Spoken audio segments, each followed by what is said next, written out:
Hebbalkar MLC Chandraraj Hattiholi ಪ್ರಾಣಾಪಾಯದಿಂದ ಪಾರಾಗಿದ್ದಾರೆ.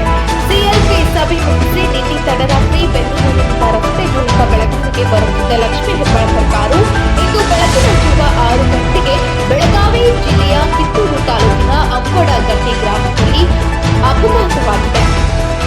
ರಸ್ತೆಯಲ್ಲಿ ಅಡ್ಡಪಟ್ಟ ನಾಯಿಯನ್ನ ತಪ್ಪಿಸಲು ಹೋಗಿದ್ದ ಚಾಲಕನ ನಿಯಂತ್ರಣ ತಪ್ಪಿ ಕಾರ್ ಮರಕ್ಕೆ ನುಗ್ಗಿ ಹೋಗಿದೆ.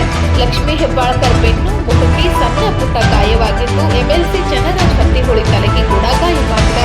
ಸಚಿವೆ ಲಕ್ಷ್ಮೀ ಹೆಬ್ಬಾಳ್ಕರ್ ಅವರಿಗೆ ಬೆಳಗಾವಿ ಖಾಸಗಿ ಆಸ್ಪತ್ರೆಯಲ್ಲಿ